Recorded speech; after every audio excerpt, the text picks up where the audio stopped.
Greetings. I like to often tease my Canadian friends. Americans think of Canadians as being very polite. So there's a story that there was a four-way stop and 4 Canadian cars arrived at each stop sign just about the same time. And they're still there. Very polite people. Of course, I'm joking. I want to talk today about something that involves all of us around the world as God's people, especially as we come to this autumn festival season. We shall reap. We are a small minority, those of us who are Christian commandment keepers. We will grow, but even when we grow, we'll still be a minority of the human population. And also, when we look at the world around us, years have gone by, centuries have gone by, and Jesus Christ has not returned. But he will. We must not lose heart. And one good example would be the Jewish community. Year after year, they said, next year in Jerusalem. And you know what? It took a long time. Generations came and went. But eventually, not only was there a revival of that nation, but now about half the world's Jews do live back in their ancestral homeland. About half of the world's Jews live back in their ancestral homeland. And as the years go by, the population there is growing more rapidly than most Jewish communities elsewhere. They're having a larger number of children. And so as time goes on, a higher and higher percentage of Jews will be living there. And in fact, more and more Jews continue to settle there too, what we call aliyah, going up to the land. So you can take encouragement from what happened there. Obviously, there are challenges, no question about it, and that there will be challenges until Jesus Christ returns. But that has happened, and it's just a down payment on what's ultimately going to happen. Eventually, all the tribes of Israel will be regathered into the land that God promised them. That's coming by the intervention of God, not by the United Nations or some secular power, but through the second coming of Jesus Christ, when each nation will then be allotted its appropriate inheritance, and when the world will be united in peace, in prosperity, in freedom. But that time is coming, and we must continue to be encouraged, looking forward to that time, and realize that as I'm going to read this verse, Galatians 6 and verse 9. And let us not grow weary while doing good, for in due season we shall reap if we do not lose heart. We shall reap. Let's hang in there, in spite of the fact that it's taking longer than we would have liked, and in spite of the fact that there aren't as many of us as we would like. I want to go to the book of Philippians, the 1st chapter and the 6th verse. Paul writes to that church, being confident of this very thing, Philippians 1:6, that he who has begun a good work in you will complete it until the day of Jesus Christ. I want to go to the book of Hebrews. Here you see a concept you find in several verses in the Old Testament and covered here in the book of Hebrews. As we come to the end of that book, Hebrews 13 and verse 5, he says, let your conduct, the author of Hebrews says, let your conduct be without covetousness. Be content with such things as you have. Sometimes we can get too wrapped up in the here and the now and not realize ultimately what the ultimate value is, what's really important. Anyway, let your conduct be without covetousness. Be content with such things as you have. For he himself has said, I will never leave you nor forsake you. And I'd like to turn now to Luke 12 and verse 32. That's another verse that perhaps is familiar to many of you. I hope so. Jesus tells his followers, do not fear, little flock. Luke 12:32. Do not fear, little flock, for it is your Father's good pleasure to give you the kingdom. So yes, we are a minority, and yes, it's been a long time since Jesus Christ ascended, but ultimately, he is going to return, and his people will go from mortal to immortal, physical to spirit, and will rule under him for 1,000 years and more, for eternity. There are some examples in the Old Testament that help us to be reinforced in this concept of hanging in there and not being discouraged by the fact that things seem like they're not going to happen, and also the fact that there aren't more people that tend to agree with us. And it's summarized in the book of Hebrews, but I want to go to Psalm 95 for just a moment. Here's where a problem is brought out, where when the Israelites came to the promised land and they spied it out, most of the spies who returned gave a discouraging report, and the people who had been rebellious from time to time anyway, now came to almost the last straw. In one sense it was, where he said, all right, well, you're not going to inherit the land. Your children will. You're just going to have to live as nomads in the desert. You'll be free. You won't be slaves in Egypt, and I'll take care of you, but it'll be your children that are going to inherit the land because you have blown it. And we find that in Psalm 95. Now, if you were going to go to synagogue on a Friday evening, you would hear the leader of the congregation, chant the conclusion of Psalm 95. And I'm in verse 10. Arba'im shana akut bedor v'amar am to'ei levav heim v'heim lo yoda'u dorachai. For 40 years I was grieved with that generation, and said, it is a people who go astray in their hearts, and they do not know my ways. Asher nishbati v'api im yevaun el menuchati. So I swore in my wrath, they shall not enter my rest. And what was the rest? Well, they were going to cease their wandering and settle in a land and cultivate that land. But they didn't have that opportunity because of their wrong attitude. It was time and time again. And as I said, the climax was when they said, we can't make it, we can't do it. Go back to Egypt, and so on. And the book of Hebrews, where I read earlier, talks about that and reinforces that message in Psalm 95 and shows us that it is, in fact, a warning for the future. It says earlier, I want to go to verse 7 of Psalm 95, for he is our God, and we are the people of his pasture, and the sheep of his hand. Today, if you will hear his voice. Oh, so he's warning us. You don't make the same mistake that they made. Well, why is he warning us about not making the same mistake that they made? Because there still is a future ahead for us. Not a promised land necessarily, but the kingdom of God. The promised land is a type of the reward of the saints, the kingdom of God. That is our rest, the millennium, when the world will be at rest. And in Hebrews, the 3rd chapter, he talks about that, the author, and I want to go to the end of chapter 3. So we see that they could not enter in because of unbelief. They didn't trust God enough to do what he said. They didn't trust him enough. Very sad. And even though they had experienced the miracles in Egypt, the Red Sea crossing, and so many other things, and yet still there wasn't enough confidence in God to follow through.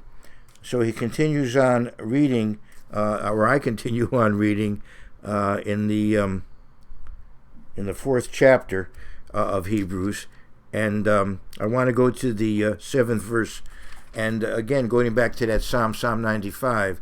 Again, he designates a certain day, saying in David, today, after such a long time as it has been said, today, if you will hear his voice, do not harden your hearts. So he's saying that problem occurred then, but this problem is for now. You want your future to be secure, so don't make the mistake that they made. And he says in verse 8, for if Joshua had given them rest, he would not afterward have spoken of another day. So there's yet a rest ahead. There is yet a rest ahead. And that's one reason why every Sabbath, we rest and keep the Sabbath. As we say in Hebrew, it's Me'ein Olam Haba. It's a glimpse of the world to come. Resting each Sabbath reminds us history is going in that direction. Ultimately, humankind will have a rest. Creation will have a rest. As it says in Romans 8, creation groans for that time. For if Joshua had given them rest, he would not afterwards have spoken of another day. There remains therefore, Hebrews 4:9. There remains therefore sabbatismos, a Sabbath observance, a keeping of the Sabbath. There remains therefore a rest for the people of God. Our rest remains, not a physical land, but the kingdom of God. And each Sabbath, by keeping the Sabbath, we're reminded of that, which we look forward to that rest. And as I said, the examples in the book of Joshua are important for us in that regard. I want to go back to the book of Joshua as I have time to cover this section, the 14th chapter. It starts really in the 13th chapter, and frankly, it's very meaningful for me. This was the portion that I read for my bar mitzvah back on July 4th of 1959. So I have an affinity for this part of the Bible. And in Joshua 13, of course, the spies are sent, and 10 of them bring back a negative report. Only 2 bring back a positive report. But they are the heroes. They're the ones you know. I doubt many of you could name any of the other ones. But anyway, we can all name Joshua and Caleb. And anyway, so... I see. I turned to Joshua. And that's a good thing to do. But let's go back to Numbers 14, where Joshua is a hero and Caleb is a hero. All right? So all the congregation, let's first of all get the setting. We're in the summer season when grapes are being harvested. So, around this time of year. And the spies go, they spend 40 days, they come back, and they give a negative report. Joshua and Caleb give a positive report. They have faith. They have courage. The other 10 spies dishearten the people, discourage the people. Pardon me. So in effect, we have 4. We have Joshua, Caleb, Moses, and Aaron versus the multitude. So all the congregation lifted up their voice and cried, and the people wept that night. And all the children of Israel complained against Moses and Aaron, and the whole congregation said to them, "If only we had died in the land of Egypt, or if only we had died in this wilderness." So sad, the attitude. "Why has the Eternal brought us to this land to fall by the sword, that our wives and children should become victims? Would it not be better for us to return to Egypt?" So they said to one another, "Let us select a leader and return to Egypt." How sad. And Egypt would have been a terrible place to go at that time. This was the time when probably when the Hyksos had invaded, when we had peoples like the Amalekites ruling over Egypt. Anyway, then Moses and Aaron fell on their faces before all the assembly of the congregation of the children of Israel. So they're looking to God to intervene at this time. But Joshua the son of Nun and Caleb the son of Jephunneh, who were among those who had spied out the land, tore their clothes. And they spoke to all the congregation of the children of Israel, saying, "This land we passed through to spy out is an exceedingly good land. If the Eternal delights in us, then he will bring us into this land and give it to us, a land which flows with milk and honey." See, they had their faith.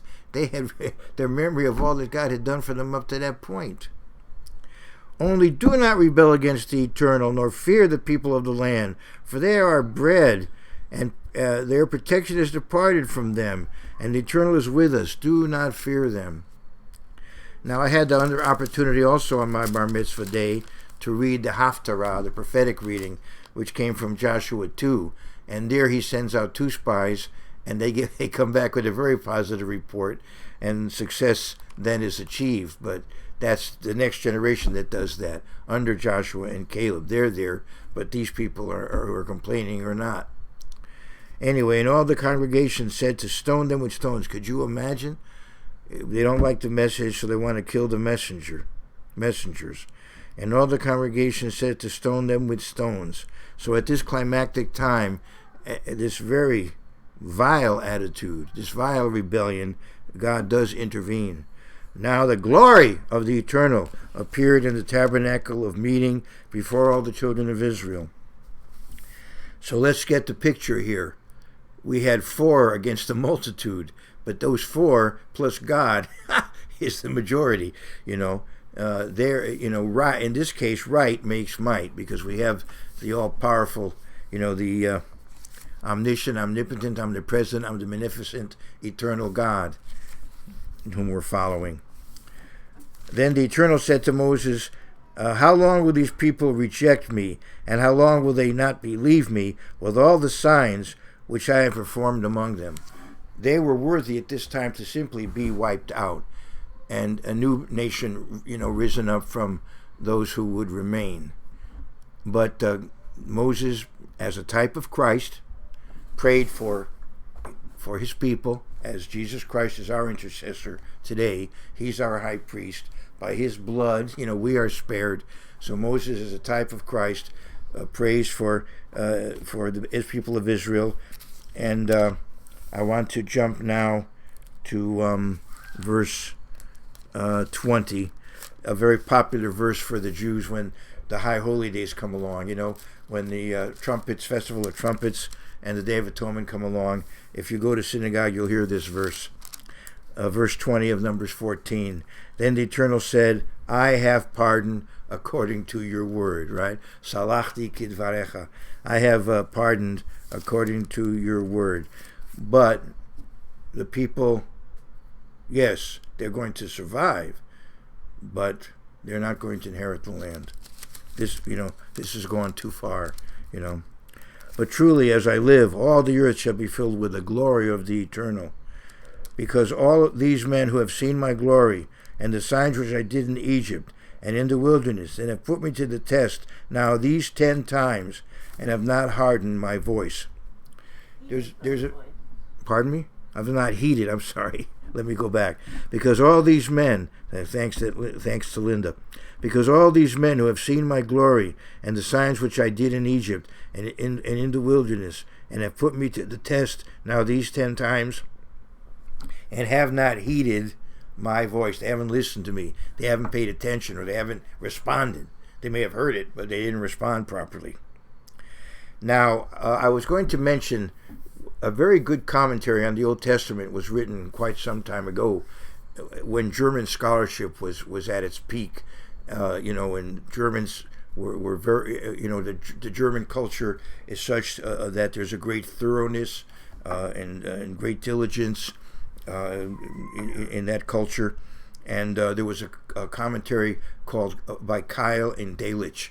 And if you study, and it's available now in English, the Keil and Delitzsch commentary does actually list 10 occasions by the time you get to here.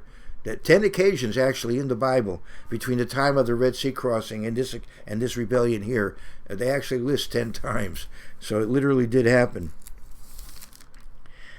So anyway, let's go back here, verse 22. Because all these men who have seen my glory and the signs which I did in Egypt, and by the way, when I endorse a commentary, it doesn't mean I agree with everything in there, obviously. There's another good commentary, which again is old but useful, is the JFB, Jameson, Fawcett, and Brown. Probably a lot more of you are aware of that one.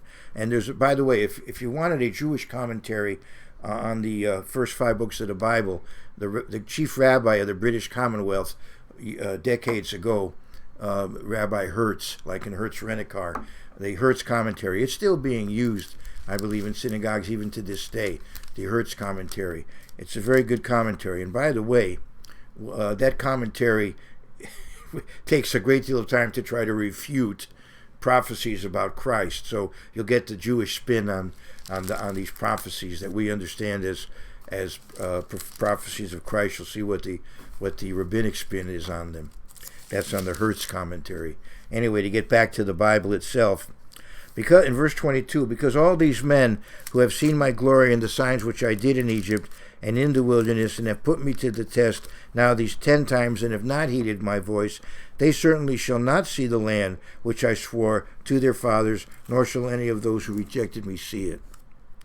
But my servant Caleb, because he has a different spirit in him, and has followed me fully, I will bring into the land where he went, and his descendants shall inherit it. And you can read about that later on in the Bible. Now the Amalekites and the Canaanites dwelt in the valley. Dwell in the valley. Tomorrow turn and move out into the wilderness by the way of the Red Sea. In other words, you're not going to get into any battles with them. You're just going to move on. You are now, officially residents of Sinai for a while.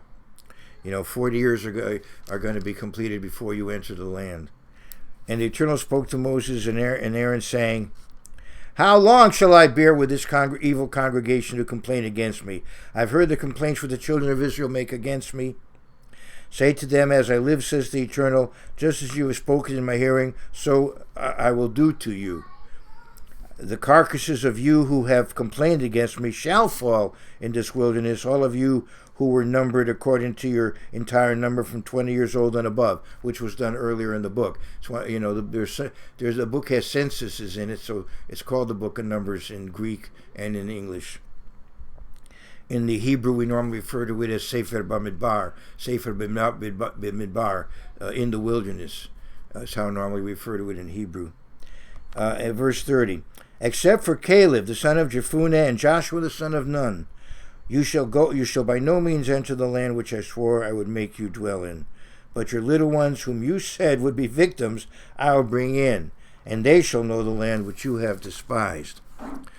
But as for you, your carcasses shall fall in this wilderness, and your sons shall be shepherds in the wilderness 40 years, and bear the brunt of your infidelity until your carcasses are consumed in the wilderness. So it's a lesson for the next generation as they grow up as Bedouins in the Sinai, to realize let's make sure that we keep the commitment, which they did for a time. It's a much more positive account when you read in the beginning of the book of Joshua.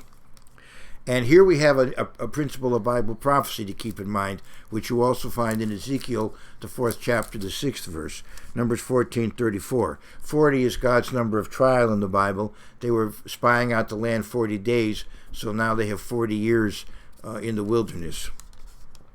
This is Numbers 14:34. According to the number of the days in which you spied out the land, 40 days for each day you shall bear your guilt.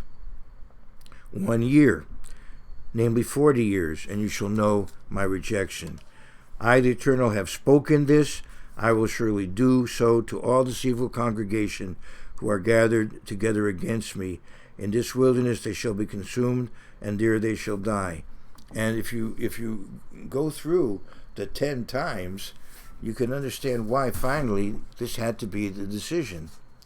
And it did have a positive impact on the next generation, because the next generation was far more positive and was quite more successful. Of course, it didn't last, but at least it lasted long enough, for there to be some positive information there later in the Bible when you get to the book of Joshua and Judges. Unfortunately, of course, human nature being what it is, it didn't last. Verse 36. Now the men whom Moses sent to spy out the land, who returned and made all the congregation complain against him by bringing a bad report of the land, those very men who brought the evil report about the land died by the plague before the Eternal. So he dealt with them. They had played a very negative role, trying to discourage God's people when they had gone through all this. You read about the Exodus, you read about all that God does for them up to this point, and still those 10 stirred up that congregation so negatively. So they were gotten rid of by divine intervention. Verse 38. But Joshua, the son of Nun, and Caleb, the son of Jephunneh, remained alive of the men who went to spy out the land. Then Moses told these words to all the people and of Israel, and the people mourned greatly, which, you could understand. but they also should have understood, they brought it on themselves. Sin is self-destructive. Now, again, human nature being what it is, now suddenly they say, hey, we really do want to go get the land. Well, at this point, it's too late. Again, follow God. Learn to enjoy the life of a shepherd in the Sinai. You could do worse. God's taking care of you. You'll live out your life as most people do. And then your children, can have the advantage of actually being in the promised land. You can be grateful that your family will be ultimately inheriting the Holy Land. But again, no. God says, I want you to enter the land. So they refuse. Now God says, you're going to have to stay here. And now they're all zealous about entering the land. As I said, this is kind of a study in human nature.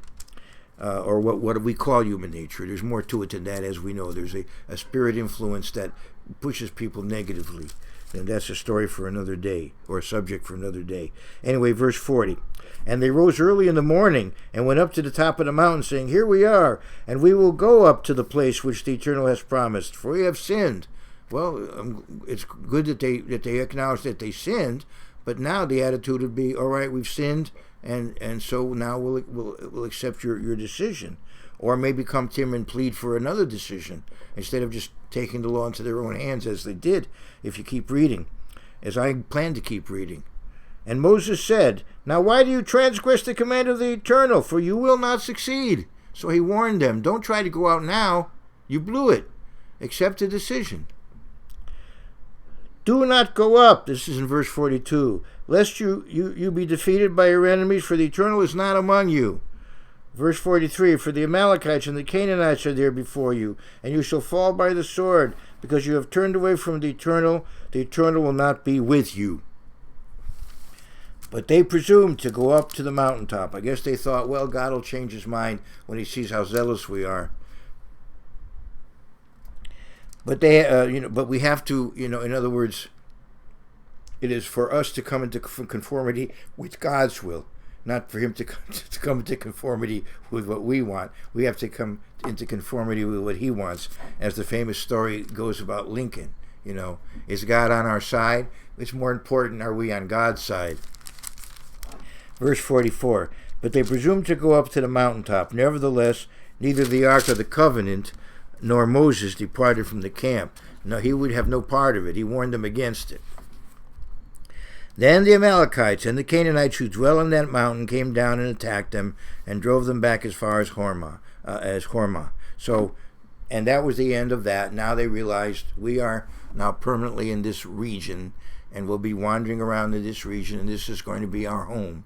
And our children will then cross the Jordan and enter the promised land. The decision has been made.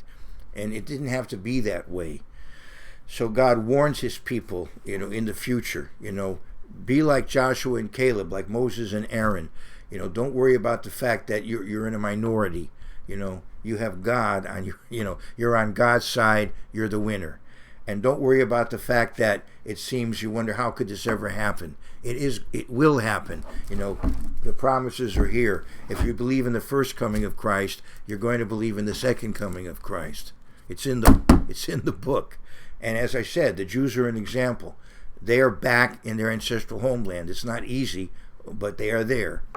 And ultimately, as I said, all of Israel will be regathered, and they will have the land that God set aside for them. It's not a secular issue, not a foreign policy issue. I mean, God will deal with it. Jesus Christ will deal with it, and he will deal with every nation and give every nation its proper inheritance.